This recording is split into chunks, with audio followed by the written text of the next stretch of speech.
ఏసే మార్గం నిన్ను విడువడు ఎడబాయడు. ఈరోజు దేవుని వాగ్దానం.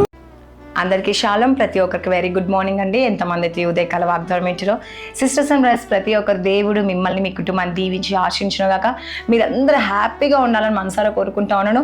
మీ జీవితంలో మీ కుటుంబంలో దేవుడు గొప్ప అద్భుతాన్ని, గొప్ప ఆచారం, మేలు జరిగించాలని, మీరు ఏ సమస్య కొరకు బాధపడుతున్నారో, దేని విషయంలో చింతిస్తున్నారో, దేని కొరకు కృంగిపోయి ఉన్నారో, నలిగిపోయి ఉన్నారో, అయితే మీ జీవితంలో దేవుడు గొప్ప అద్భుతం జరిగించబోతున్నాడండి. మన దేవుడు ఆశ్చర్యకరుడు, అద్భుతకరుడు, ఆలోచనకర్త. నీ కుటుంబంలో ఆశీర్వాదాన్ని ఇచ్చే దేవుడు అండి. ఈ ఉదయకాల సమయంలో మరి ఈరోజు ప్రార్థిస్తున్నావా? దేవుని బతిమాలుకొంచినావా? ఆశీర్వాద కొరకు వెయిట్ చేస్తున్నావా? దేవుడు ఖచ్చితంగా నీ జీవితంలో కార్యం జరిగించబోతున్నాడండి.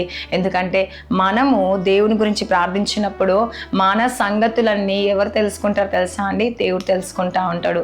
ఈరోజు నా కుమారికి, నా కుమార్తెకి మరి ఏదైతే బాధ ఉందో, ఏదైతే సమస్య ఉందో అది తీర్చాలని దేవుడు కోరుకుంటా ఉన్నాడండి. కాబట్టి ఎంతమంది అయితే ఈ ఉదయకాల వాగ్దానం అంటారో మీరందరూ హ్యాపీగా ఉన్నారని నేను మనసారా కోరుకుంటా ఉన్నాను. మరి ఎందుకంటే ప్రతిరోజు దేవుడు ఒక వాగ్దానం ద్వారా మనతో మాట్లాడుతూ, మనల్ని బలపరుస్తూ, మనల్ని ఎంతగానో ప్రేమిస్తూ, మన సమస్యల నుంచి, మన బాధ నుంచి, మన దుఃఖం నుంచి, మన ఆవేదన అన్నిటి నుంచి విడిపిస్తున్నాడు. కాబట్టి ఆ దేవాది దేవునికి వందనాలు చెల్లించుకుంటూ వాగ్దానంకి వెళ్దామా? ప్రార్థించుకుందాం. స్తోత్రం పరిశుద్ధాత్ముడు యేసే, వాగ్దానం ద్వారా మీరు మాట్లాడి బలపరిచి స్థిరపరచమని యేసు నామంలో అడుగుచున్నాను తండ్రి. ఆమేన్. హల్లెలూయా. ఈరోజు దేవుడు మనకిచ్చే వాగ్దానం ఏంటంటే ఇర్మీయా 29:12 దేవుడు మనకు సెలవిచ్చేది ఏంటంటే, మన ప్రతి ఒక్క మొర, మన ప్రతి ఒక్క ప్రార్థన, ప్రతి ఒక్కటి దేవుని ఒక సన్నిధిలో చేరుతుందండి. హల్లెలూయా. ఈరోజు నువ్వు నమ్ముతున్నావా ప్రార్థన చేరుతుందని? చూడండి, ఏలియా ప్రార్థన చేసినప్పుడు నిజంగా దేవుడు వారి పట్ల అనేక అద్భుతాలు జరిగించిందండి. వారి ప్రార్థన దేవుడు విన్నాడండి. ఏలియా ప్రార్థన చేస్తే ఆకాశపు పక్షులు వచ్చి, కాకొచ్చి కదండి ఆహారాన్ని పంపించిన దేవుడు అండి. కాకితో ఆహారం పంపించిందంటే ఆయన ప్రార్థన ఎంతో గొప్ప. చూడండి, దేవా నాకు ఆహారాన్ని సిద్ధపాటు చేసే దేవుడు అని చెప్పి ప్రార్థించినప్పుడు తను మరి ఆ ప్రాంతంలో ఏది దొరకదండి. మరి ఒక కాకి ఆహారం తెచ్చిందంటే ఎంత ఆశ్చర్యం అండి. ఈరోజు కాకిలో ఏమైనా ఆహారాన్ని తెచ్చిస్తాయా? అవే తినేస్తాయి కదండి. హల్లెలూయా. అలాంటిది కాకితోనే ఆహారాన్ని దేవుడు పంపించిందంటే ఎంత ప్రేమగల దేవుడు. చూడండి, దేవునికి మనకు అసాధ్యం, కానీ దేవునికి సమస్తము సాధ్యం. అసాధ్యమైన పనిని దేవుడు సాధ్యపరిచే దేవుడు అండి. హల్లెలూయా. కాబట్టి ఈరోజు దేవుడు నీ పరిస్థితిని కూడా మార్చాలని, నీ స్థితిని మార్చాలని, నీ గతిని మార్చాలని దేవుడు కోరుకుంటా ఉన్నాడు. కాబట్టి ఎంతమంది అయితే ఈ ఉదయకాల వాగ్దానం వింటున్నారో సిస్టర్స్ అండ్ బ్రదర్స్, దేవుడి వాక్యం ద్వారా నీతో మాట్లాడుతుండండి. నిన్ను బలపరుస్తుండు, నిన్ను స్థిరపరుస్తుండు. నీ బాధ, నీ సమస్యను అన్నిటి నుంచి విడిపించడమే కాకుండా నేను ఒక మంచి ఉన్నత పొజిషన్లో పెట్టాలని, నీ ప్రార్థన దేవుడు ఆలకించాలని నువ్వు బాధపడుతున్నావని దేవునికి తెలుసా అండి. ఈరోజు నువ్వు అనుకుంటున్నావు, దేవా నా ప్రార్థన నీ సన్నిధికి చేరట్లేదు, నా బాధ నీ సన్నిధికి చేరట్లేదు అని నేను అనుకుంటున్నాను అని నువ్వు అనుకుంటున్నావా? అయితే దేవుడు ఈరోజు నీతో మాట్లాడుతున్నా, నా కుమారి, నా కుమారుడా, దిగులు చెందకు, భయపడకు. ఎందుకు దిగులు చెందుతున్నా? దేవుడు ఈ వాగ్దానం ద్వారా మాట్లాడుతుంది. ఇర్మీయా 29:12 మీరు నాకు మొరపెట్టేదరే. ఎవరు మొరపెడుతున్నారంట అండి? మీరు దేవునికి మొరపెడుతున్నారంట. మీ ప్రార్థన ఎవరు ఆలకిస్తున్నారంట అండి? దేవుడు ఆలకిస్తా ఉన్నారు. మీరు నాకు ప్రార్థన చేస్తూ ఒత్తురేని, నేను మీ మనవి ఆలకింతును. చూడండి, మూడు పార్ట్స్ దేవుడు విభజించడం. మొదటిగా మీరు మొరపెట్టినప్పుడు దేవుడు మొరపెట్టడం ఒకటి, రెండవది ప్రార్థన, మూడవది దేవుడు మీ మనవిని ఆలకిస్తాడంట. నిజంగా చూడండి, ఉదయకాల సమయంలో దేవునితో మాట్లాడుతూ ఉన్నాడు ఈ వాక్యం ద్వారా. ఈరోజు దేవుడు మొరపెడుతున్నావా? దేవునికి నువ్వు ప్రార్థిస్తున్నావా? అయితే దేవుని ప్రార్థన ఆలకించబోతుంది, నీ మొర ఆలకించబోతున్నాడు. రెండవది ప్రార్థన ఆలకించబోతుండు దేవుడు. ఆలకించి మూడవది ఆలకించుతుందంట. నీ మనవి దేవుని ఒక సన్నిధిలో చేరుతుందంట. ఈరోజు నువ్వు బాధపడుతున్నావా? దిగులు చెందుతున్నావా? నా మొర దేవుని సన్నిధికి చేరట్లేదు, నేను ఎంత ప్రార్థన చేసినా అరే నాకు జవాబు రావట్లేదు అనుకుంటున్నావా? లేదండి, ఖచ్చితంగా నీ ప్రార్థనకి దేవుడు జవాబు ఇవ్వబోతుండు. నీ సమస్యకి పరిష్కారం ఇవ్వబోతుండు. నీ ప్రార్థనకి గొప్ప శక్తిని దేవుడు ఇవ్వబోతుండు. నీ ప్రార్థన దేవుడి యొక్క సన్నిధిలో చేరబోతుంది. ఆయన ఒక సన్నిధిలో నువ్వు ప్రార్థిస్తున్నావా? అయితే దేవుడిని కార్యం జరిగించబోతున్నాడంటే. హల్లెలూయా. నీ పరిస్థితిని, నీ స్థితిని దేవుడు మార్చిపోతుంది, నీ గతిని దేవుడు మార్చిపోతుంది. ఈరోజు దేవుడు సెలవిస్తా ఉన్నాడు ఏమని? నీ మొర ఎవరి సన్నిధిలో అంట? ప్రార్థన, నీ మొర ఆయన మనవి, నీ మనవి ఆయన సన్నిధిలో చేరుతుందంట. ఆయన ఆలకిస్తుందంట అండి. ఈరోజు నువ్వు ఆలకించట్లేదు, బాధపడుతున్నావేమో. ఈ వాక్యం ద్వారా దేవుడు నీతోనే మాట్లాడుతుండమ్మా. సిస్టర్, బ్రదర్స్, ఎంతమంది అయితే ఈరోజు నా ప్రార్థన దేవుడి సన్నిధి చేరట్లని బాధపడుతున్నావా? అయితే దేవుడు ఒక సన్నిధిని, నీ ప్రార్థన చేరిందంట అండి. హల్లెలూయా. నీకు త్వరగా దేవుడు జవాబు ఇవ్వబోతుందండి.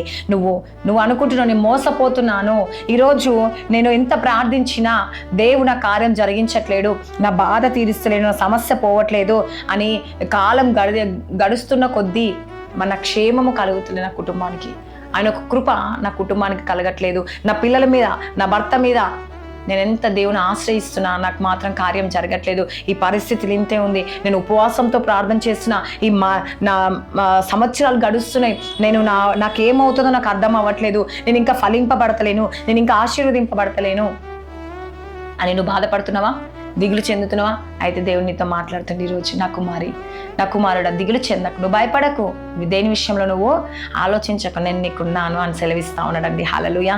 కాబట్టి ప్రతి ఒక్కరు ఎంతమంది అయితే మరి ఈ వాక్యం వింటా ఉన్నారండి, ఈరోజు దేవుడు నీకు ప్రేరేపణ కలిగ చేస్తూ ఉన్నాడు. నేను నీకున్నాను, మీరు ఆలోచించండి, మీ మనస్ఫూర్తిగా ప్రార్థన చేసి మీరు నిమ్మలంగా కూర్చొని ఉండండి, దేవుడు మీతో మాట్లాడుతూ ఉంటాడు. ఆయన ఒక స్వరం మీకు వినపడుతుందండి. నా కుమారుడా, నా కుమార్తె, దిగులు చెందకు, భయపడకు, నీ ప్రార్థన నేను విన్నాను అని ఒక స్వరం మీరు వింటారండి. నిజంగా నువ్వు నమ్ముతున్నావా, విశ్వసిస్తున్నావా? అయితే కామెంట్ బాక్స్లో మీరు సెలవు చేయండి, ఆమేన్ అని చెప్పండి. ఖచ్చితంగా దేవుడు ఆయన ఒక స్వరం మీరు వినబోతుంది ఈరోజు. నీ ప్రార్థన, నువ్వు పెట్టే ప్రతి మొర ఆయన సన్నిధిలో చేరుతుందండి. నీ మనవి అన్నీ ఆయన ఆలకిస్తున్నానని చెప్పేసి నువ్వు నమ్ముతున్నావా? అయితే ఆమెను అని పెట్టండి. ఖచ్చితంగా దేవుని పట్ల కార్యము జరిగించబోతుంది. ఉదయకాల సమయంలో నీ సమస్యలన్నీ సమకూర్చుకొని అన్నీ దగ్గరగా ఉన్నాయేమో ఈరోజు, ఒకరి తర్వాత ఒకరి దాకా ఒకటి, దెబ్బ మీద దెబ్బ పడుతుందా నీకు? అప్పు, వేదన, కుటుంబ సమస్యలు, పిల్లల ఫీజులు అని ఒక్కదాని మీద ఒకటి వెంటాడుతున్నాయేమో నిన్ను. ఏదో ఒకటి అయ్యో ఒక ప్రాబ్లం సాల్వ్ అయిపోయిందంటే ఇంకోటి విచారణ కలుగుతున్నావా, వేదన చెందుతున్నావా, బాధపడుతున్నావా? అయ్యో దేవాని పూర్ణ ఆత్మతో పూర్ణ మనసుతో నేను ఆరాధిస్తున్నాను ఏసయ్య, ఆయన దెబ్బ మీద దెబ్బ పడుతుంది ఏసు ప్రభా, సమస్య మీద సమస్య వస్తుంది ఏసయ్య, శోధన మీద శోధన వస్తుంది ఏసయ్య, కష్టం మీద కష్టం వస్తుంది ఏసు ప్రభా అని నువ్వు బాధపడుతున్నావా? అయితే దేవుడు నీతో మాట్లాడుతున్నాడు ఈరోజు. నీ మనవిని దేవుడు ఆలకించిపోతున్నాడు. దేవుని ఒక స్వరాన్ని వినబోతున్నావు అండి. హల్లెలూయా. కాబట్టి ఎంతమంది అయితే ఉదయకాల వాగ్దానం వింటారు సిస్టర్స్ అండ్ దేవుడు నీ జీవితంలో గొప్ప అద్భుతాన్ని జరిగించబోతున్నాడు. ఈ వాగ్దానం దేవుడు దీవించి ఆశించిందా? కామెంట్ ప్రార్థించుకుందామా? స్తోత్రం పరిశుద్ధ ఆత్మడ యేసు ప్రభా, ఈ ఉదయకాల సమయంలో ఎంతమంది అయితే వాగ్దానం వింటున్నారు యేసు ప్రభా, నైనా నిజంగా వారి మొర నువ్వు ఆలకించడం నమ్ముచున్నాను, వాళ్ళ ప్రార్థన నువ్వు ఆలకించినావు నమ్ముచున్నాను, వాళ్ళ మనవి ఆలకిస్తున్నావు అని నమ్ముచున్నాను యేసు ప్రభా. నీ యొక్క సన్నిధిలో వాళ్ళు మొర పెడుతున్నాగా జవాబు దాయిచ్చండి. ప్రతి ఆటంకాలు, ప్రతి శోధన, ప్రతి వేదన కొట్టివేనేసి, ప్రతి మంత్రాలు, ప్రతి చీకటి శక్తులు, అంధకార శక్తుల నుంచి విడిపించండి యేసు ప్రభా. ఈరోజు ఎంతమంది బర్త్డేస్, మ్యారేజ్ డే జరుపుకుంటారు, వారి జీవితంలో, వారి కుటుంబంలో గొప్ప అద్భుతాన్ని, గొప్ప ఆచరణ మేలు జరిగించండి. వాళ్ళ పరిస్థితుల స్థితిని, గతిని మార్చండి యేసు ప్రభా. మేలుకరంగా మార్చండి, దీవనకరంగా మార్చండి, ఆశీర్వాదకరంగా మార్చండి.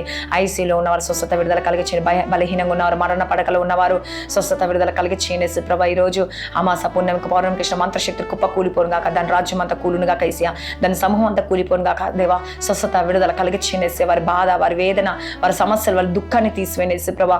నువ్వే కార్యం జరిగించండి, అద్భుతం జరిగించండి. వారి స్థితిని, గతిని, వారి పరిస్థితిని మార్చండి యేసు ప్రభా. మేలుకరంగా మార్చండి, ఆశీర్వాదకరంగా మార్చండి యేసు ప్రభా. మీదే సహాయకులుగా చేయండి యేసు ప్రభా. నువ్వే అద్భుతాన్ని జరిగించి వారి జీవితంలో గొప్ప ఆశ్చర్యం జరిగించండి ఏసయ్య. నువ్వే కార్యాలు జరిగించండి ఏసయ్య. భార్య భర్త సమస్యలు, కోర్టు కేసు, నేను దేవా గర్భఫలం లేక, జాబ్స్ లేక, నేను దేవా ఇంటర్వ్యూకి వెళ్ళి ప్రమోషన్ లేక ఎంతమంది బాధపడుతున్నారు వారందరినీ జ్ఞాపకం చేసుకోండి యేసు ప్రభా. అద్భుతాలు జరిగిన స్కూల్స్, కాలేజ్, జాబ్ రాకలు, తోడని ఎగ్జామ్స్ ఎంతమంది ప్రిపేర్ అవుతారు, వారి ఎగ్జామ్స్లో కూడా గొప్ప విజయం దాయిచ్చండి. రాస్తున్న వారందరినీ జ్ఞాపకం చేసుకోండి యేసు ప్రభా. వారి పరిస్థితిని మార్చండి ఏసయ్య. దేవా నువ్వే సహాయించండి. అబ్రాడ్కి వెళ్తా అనుకున్న వారు ఏసయ్య, వారికి కావాల్సిన అవసరాలన్నీ తీర్చండి యేసు ప్రభా. అద్భుతాన్ని జరిగించండి యేసు ప్రభా. మరి నాయన దేవ దేని కొరకు అయితే వెయిట్ చేస్తున్న వారి జీవితాలు అనేక కార్యాలు జరిగించమని నజరేయుడైన యేసుక్రీస్తు నామములో అడుగుచున్నాను తండ్రి, ఆమేన్. God bless you. ప్రైజ్.